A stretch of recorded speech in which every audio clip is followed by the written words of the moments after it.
whether allowing this, granting the states more authority or less authority, which is better. We're going to hear, I think, both sides of that or all sides of that. In addition, Toya Aldridge from the Office of Inspector General is here to talk about the audit that they completed in the last year, or just before last year's conference, I guess,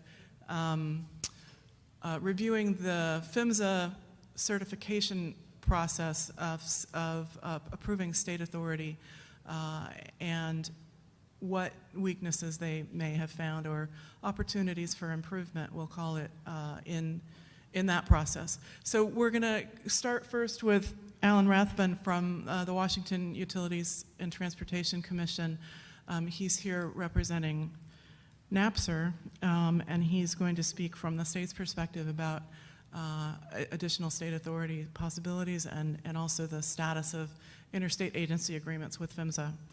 Following that will be Zach Barrett, the Director of State Programs, responding to the same issues from PHMSA's perspective, and then we'll hear from Toya Aldridge about their review of PHMSA's process for approving state programs. So with that, I'll turn it over to Alan. Thank you.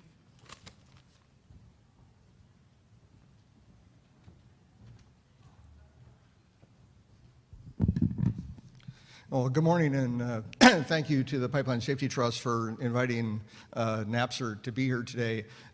Again, my name is Alan Rathbun. I'm the Director of Pipeline Safety with the Washington Utilities and Transportation Commission. I'm not exactly sure how I got tapped to be NAPSR representative today, but we'll go from there. So we'll talk a little bit just for background for those of people who don't know about NAPSR. It is the association of our counterparts across the country of pipeline safety representatives. We represent all 48 contiguous states plus Washington, D.C., and Puerto Rico. And of course, PHMSA, I think everyone is understanding who PHMSA is as part of the U.S. Department of Transportation. So, what is more authority? First of all, state pipeline programs are certified to monitor and enforce applicable federal statutes, the Code of Federal Regulation, and state regulations as it relates to intrastate pipelines. All state programs are audited annually by PHMSA. And in fact, it's audited by Zach Barrett's staff at PHMSA.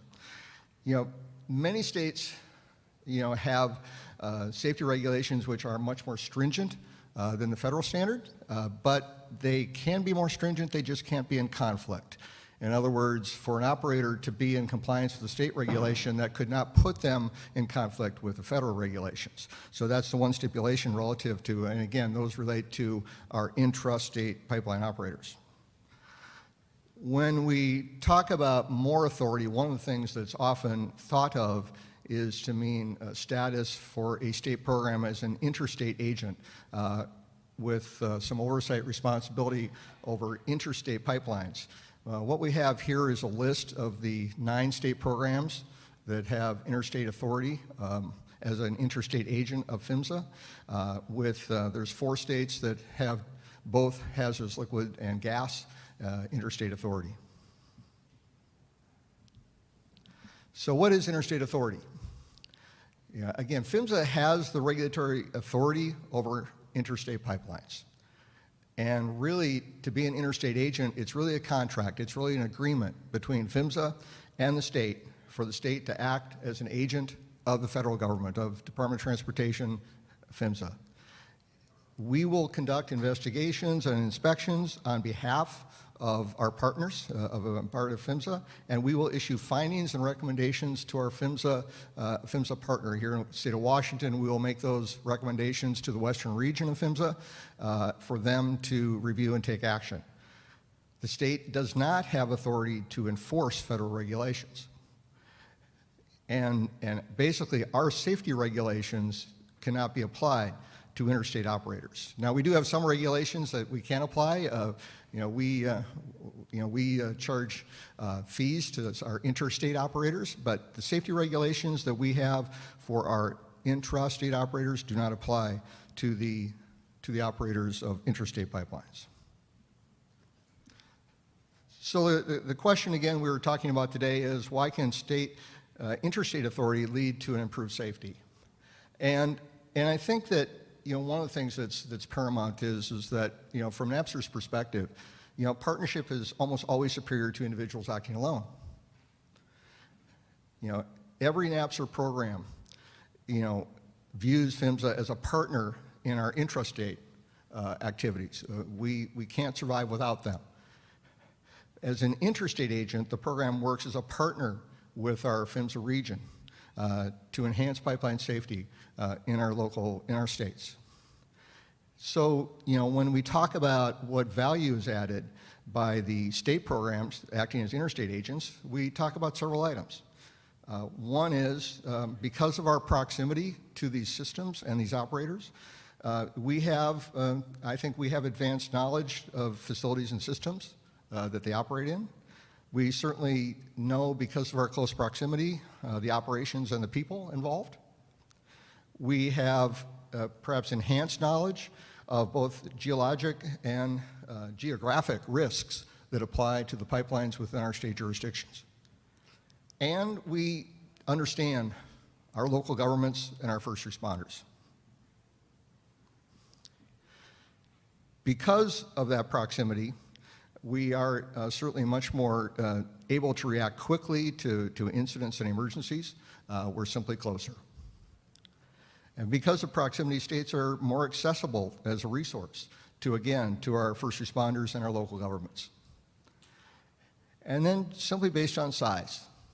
We feel that because we are smaller than the federal government, we're a little bit more nimble, and we think we can react much more quickly to a changes environment and changes in culture, which is really what we're talking about in large part in pipeline safety more recently, is changing the culture of pipeline safety. But I want to make clear that NAPSR, in this presentation, and not as a whole, are we advocating interstate agent status for all programs. That's a program, or that's a decision that's made on a state-by-state basis. In the state of Washington, we were directed by our legislature to seek interstate agent status after the Bellingham incident in 1999. And oftentimes it has been a reaction to an incident that's directed programs in that direction. But to serve as an interstate agent really requires desire and capacity. And some states simply don't have that. I also want to emphasize that one of the issues that I'm sure PHMSA, and I'm not going to speak for Zach, that he'll talk about, is the fact of where we concentrate our effort.